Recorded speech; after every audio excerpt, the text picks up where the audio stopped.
दोस्तों नमस्कार। मैं लेकर आया हूँ आपके लिए उत्तराखंड के प्रमुख तालों की अगली वीडियो सीरीज। इससे पहले हम पढ़ चुके हैं चमोली जनपद के महत्वपूर्ण तालों के बारे में। तो आज हम उत्तराखंड में गढ़वाल क्षेत्र के अन्य 6 जनपदों के तालों के बारे में पढ़ने वाले हैं। ये आज की वीडियो बहुत महत्वपूर्ण होने वाली है क्योंकि यहाँ से कई प्रश्न एग्जाम में बन जाते हैं। तो आइए बिना देर किए हुए शुरू करते हैं। इससे पहले कि आपने यदि हमारी पिछली वीडियो नहीं देखी तो आप हमारे डिस्क्रिप्शन बॉक्स में जाकर के वहाँ से लिंक क्लिक करें और पिछली वीडियो भी देख सकते हैं। तो आज की वीडियो महत्वपूर्ण होने वाली है। ये वीडियो शुरू करते हैं आज के उत्तरकाशी के तालों से, क्योंकि हम चमोली का पहले पढ़ चुके हैं। तो आज हमारे पास रह जाती हैं अन्य 6 जनपदों की ताल। तो उत्तरकाशी के तालों की ट्रिक किस प्रकार होनी है या उत्तरकाशी के ताल हम कैसे याद करें, बहुत आसान सी ट्रिक है और उस ट्रिक में आप सभी महत्वपूर्ण ताल याद कर लेंगे। उत्तरकाशी के जितने भी महत्वपूर्ण ताल हैं उनका शॉर्ट ट्रिक आगे से लिखा हुआ है। इनके पीछे तालों के नाम है और जिन तालों से रिलेटेड कुछ महत्वपूर्ण तथ्य होंगे वे यहाँ पर नोट किए हुए हैं। तो उत्तरकाशी के ताल हो जाएंगे नरो बफा के काना बीड़ी खिला दे मुझे। बहुत फनी ट्रिक है और इम्पोर्टेंट भी है। क्या हो जाएगा? नरो बफा के काना बीड़ी खिला दे मुझे। कितना फनी ट्रिक है और आप एक ही बार देखने में पूरा याद कर लोगे कि नरो बफा के काना बीड़ी खिला दे मुझे। तो इसमें ताल कौन कौन से हैं? देखिए, न का मतलब हो जाता है नचिकेता ताल, रो का मतलब रोहिसाना ताल, ब का मतलब बयां ताल, फा का मतलब हो गया फाचकंडी, के का मतलब हो जाता है केदार ताल, काणा का मतलब काणा ताल, बी का मतलब हो गया भरासाना ताल और डी का मतलब डोडी ताल, खी का मतलब खेड़ा ताल, ला का मतलब लामा ताल, दे का मतलब देवसाड़ी ताल और मुझे का मतलब हो जाता है मंगलाछू ताल, जो कि बहुत महत्वपूर्ण है। इन तालों के बारे में हम इतना तो जान चुके हैं कि उत्तरकाशी में कौन कौन से ताल हैं, लेकिन इसके अलावा इन तालों में कुछ महत्वपूर्ण रोचक जानकारियां हैं। सभी ताल रोचक तो नहीं हैं, लेकिन कुछ तालों में कुछ खास चीज़ें हैं। जैसे नचिकेता ताल की अगर बात करें तो ये नचिकेता के नाम से रखा हुआ है और नचिकेता तथा यमराज का यहाँ पर संवाद होता है। ये बताया गया है कि नचिकेता और यमराज का संवाद स्थल कौन सा ताल हो गया है? नचिकेता ताल में। बहुत महत्वपूर्ण हो जाएगा नचिकेता ताल। उसके बाद अगला बात करते हैं तो बयां ताल की बात करें। बयां ताल यानी बयां ताल को कहीं के फाचकंडी ताल भी कहा जाता है। तो जो ये बयां ताल और फाचकंडी जो ताल है यह उबलता हुआ जल है, यहाँ पर उबलता ताल है, यानी इतना गर्म है कि यहाँ का जल उबलते रहता है। ये कई बार प्रश्न बन चुका है कि उबलता ताल उत्तराखंड के कौन से जनपद में है या उसका क्या नाम है। तो उसका नाम बयां ताल आए या फाचकंडी आए, दोनों का मतलब एक ही है। फिर आता है केदार ताल। जो केदार ताल है या थलैया सागर वो जोगिन पर्वत के पास में है। उत्तरकाशी का एक महत्वपूर्ण पर्वत है जिसका नाम है जोगिन, वह है केदार ताल के पास। फिर हो जाता है काणा ताल। काणा का मतलब हो गया अंधा ताल भी इसे कहा जाता है। तो काणा ताल या अंधा ताल आप उत्तरकाशी में याद रखेंगे। फिर भराड़साना ताल। भराड़साना ताल की बात करें तो गहरा नीला जल यहाँ पाया जाता है।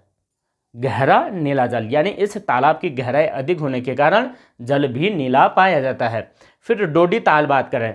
डोडी ताल बहुत ही ज़्यादा खास है, इसलिए है क्योंकि डोडी ताल में हिमालयन ट्राउट मछलियाँ पाई जाती है, यानी ट्राउट मछलियाँ जो पाई जाती हैं वह डोडी ताल में पाई जाती हैं, जो कि महत्वपूर्ण हो जाएगा। फिर यह ताल षटकोणीय आकार में बना हुआ है। तो डोडी ताल का आकार षटकोणीय आकार यानी 6 कोनों में ये बना हुआ है और साथ ही साथ यहाँ पर ट्राउट मछलियाँ भी पाई जाती हैं। तो डोडी ताल बहुत खास हो जाएगा, उत्तरकाशी का महत्वपूर्ण ताल।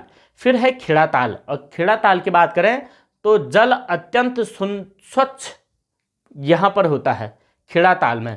उत्तरकाशी में एकमात्र ऐसा ताल है ये जहाँ का जल अत्यंत स्वच्छ होता है, तो बहुत खास हो जाएगा।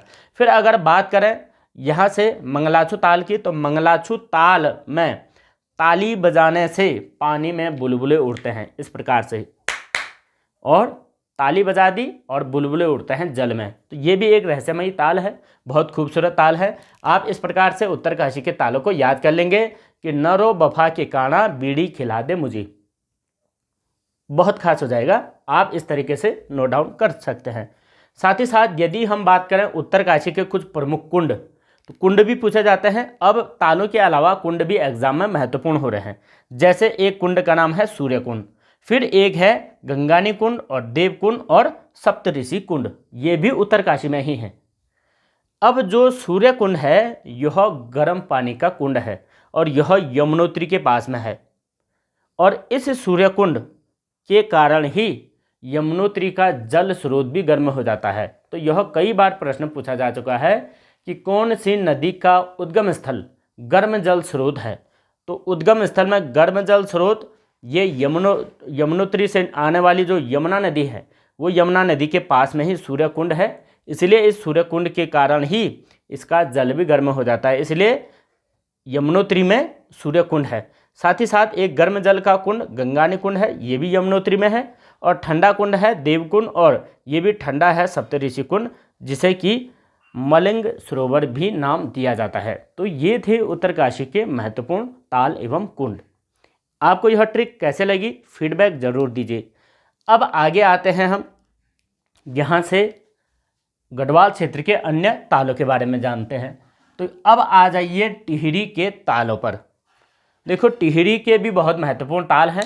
उत्तरकाशी का ताल जो था वो तो महत्वपूर्ण है ही है। अब टिहरी की बात करते हैं। तो टिहरी के लिए भी एक शॉर्ट ट्रिक है, इस ट्रिक के माध्यम से आप याद रख सकते हैं। जैसे यमताल में भी जरा असम की द्रौपदी को वास है। कैसे है ट्रिक कि यमताल में भी जरा असम की द्रौपदी को वास है, यानी यमताल में भी जरा असम की द्रौपदी का वास है, ये ट्रिक हो जाएगी। अब इस ट्रिक में तालों के नाम क्या क्या है। यमताल का मतलब तो हो गया यमताल, मैं का मतलब हो जाता मंसूर ताल, भी का मतलब बिलंग ताल, जरा का मतलब जराल ताल, औ का मतलब अछरिया ताल, यानी जिसे हम अप्सरा ताल भी कहते हैं, सौ का मतलब सहस्त्र ताल, म का मतलब महासर ताल, द्रौपदी का मतलब द्रौपदी ताल, कु का मतलब कुश कल्याण ताल, और वास का मतलब वासुकी ताल हो जाएगा। अब इनके बारे में भी कुछ और जान लेते हैं, इन तालों की डिटेल जानकारी। सभी तालों की डिटेल जानकारी नहीं पूछी जाएगी, आप कुछ महत्वपूर्ण तालों की जानकारी याद रखते हुए चलें। तो एग्जाम में यहीं से ज़्यादा पूछा जाता है, इनके कुछ जो रोचक फैक्ट हैं वही रोचक फैक्ट पूछे जाएंगे। जैसे यमताल की बात करें तो जो सदैव बर्फ से ढका होता है उस ताल का नाम हो जाएगा यमताल, और यमताल कहाँ है, टिहरी में। उसके बाद मैं से हो जाता है मंसूर ताल, और मंसूर ताल में राजहंस पाए जाते हैं। साथ ही साथ इस ताल से दूध गंगा का उद्गम भी होता है, यानी दूध गंगा जो कि बाद में बिलंगना नदी में जाकर मिल जाती है। तो ये मंसूर ताल भी हम याद रखेंगे, बहुत खास है। अब आ जाएंगे हम आछरिया ताल पर। देखिए मैंने चमोली में एक आछरी ताल बताया था जो कि फूलों की घाटी में है, और यहाँ हो जाएगा अछरिया। तो आछरी एंड अछरिया थोड़ा सा उच्चारण में अंतर है, लेकिन मतलब दोनों का एक ही है। आछरी यानी अप्सराओं से रिलेटेड है। तो यदि अछरिया ताल पूछे तो हम टिहरी करेंगे, और आछरी पूछे तो चमोली। अब अछरिया ताल की बात करें जिसे कि अप्सरा ताल भी कहते हैं, और यहाँ पर अप्सराएं स्नान करती हैं, ये बहुत खास हो जाएगा। सहस्त्र ताल पर आ जाइए। सहस्त्र ताल उत्तराखंड का सबसे गहरा ताल भी है और सबसे बड़ा ताल भी है, और इस ताल से ही धर्मगंगा का उद्गम होता है, ये भी महत्वपूर्ण हो जाएगा। यदि महासर ताल की बात करें तो महासर ताल दो तालों से मिलकर बना है, कटोरेनुमा इस प्रकार से दो ताल हैं, और इन दोनों तालों को कहा जाता है भाई बहन का ताल, यानी भाई बहन ताल इन दोनों तालों को कहा जाता है। यहाँ से बालगंगा नदी का उद्गम होता है। यह सभी जो नदियाँ उद्गम हो रही हैं ये बिलंगना नदी की सहायक नदियाँ हैं।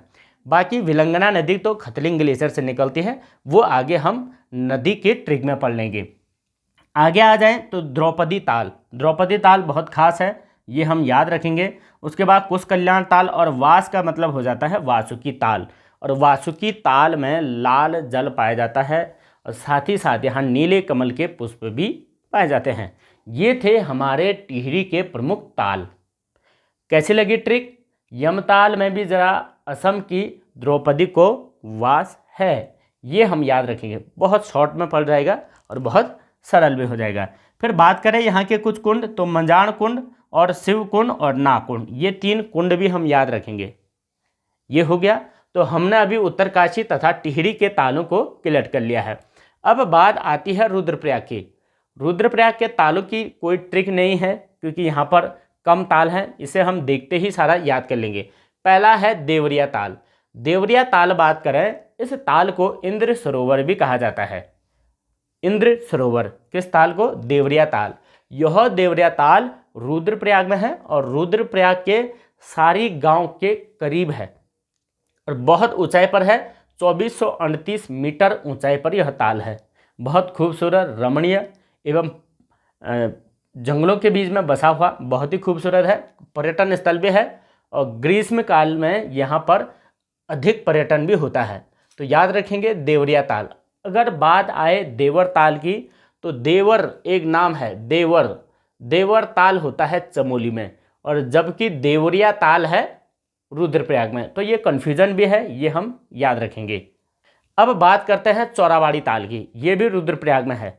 चौराबाड़ी ताल को गांधी सरोवर या सरबदी ताल भी कहते हैं। चौराबाड़ी ताल को गांधी सरोवर इसलिए कहा जाता है क्योंकि 1948 में यहाँ पर गांधी जी की मृत्यु के पश्चात उनकी अस्थियों को विसर्जित करने के लिए यहाँ पर लाया गया था। और यही वह ताल है जिसके कारण 2013 में 16 और 17 जून को भीषण आपदा केदारनाथ में आई थी। तो केदारनाथ आपदा के समय जो घटना हुई थी वह चौराबाड़ी ताल से ही हुई थी, और यहीं पर सूर्य होप ऑपरेशन जैसा ऑपरेशन भी चलाया गया था। और ये चौराबाड़ी ताल वही है, आप याद रखेंगे। फिर अब बात करते हैं बदानी ताल। तो रंग बिरंगी मछलियाँ यहाँ पाई जाती हैं। तो बदानी ताल में रंग बिरंगी मछलियाँ बहुत खास हो जाएगा। फिर वासुकी ताल यहाँ भी है, और बिसरी ताल एक इम्पोर्टेंट हो जाएगा। बिसरी ताल, बिसरी का मतलब भूल जाना भी होता है गढ़वाली में, तो बिसरी ताल इसे कहेंगे। बाकी अगर यहाँ के कुंडों की बात करें तो कुंड गौरी कुंड, पार्वती कुंड, सरस्वती और अमृत। देखिए यहाँ पर इम्पोर्टेंट क्या क्या है, गौरी कुंड है, पार्वती है, सरस्वती है, अमृत है। इसके अलावा भी कई प्रकार के कुंड यहाँ रुद्रप्रयाग में हैं, लेकिन हम गौरी, पार्वती, सरस्वती, अमृत ये 4 अगर याद रखें तो हमारा एग्जाम क्लियर हो सकता है। आइए देहरादून पर बात करते हैं। देहरादून में भी कुछ ताल हैं, जैसे गौतम कुंड, चंदनबाड़ी ताल और कांसरो ताल। ये 3 प्रमुख ताल देहरादून में हैं। अब उसके बाद हो जाता है देहरादून के बाद पौड़ी में। पौड़ी में एक महत्वपूर्ण ताल है जिसे दुग्ध कुंड कहा जाता है, और यह दूधातोली श्रेणी के पास है। दूधातोली श्रेणी जिसे उत्तराखंड का पामीर भी कहा जाता है, इस पामीर में ही दुग्ध ताल है। उसके बाद ताराकुंड ताल भी है जो पौड़ी में ही है।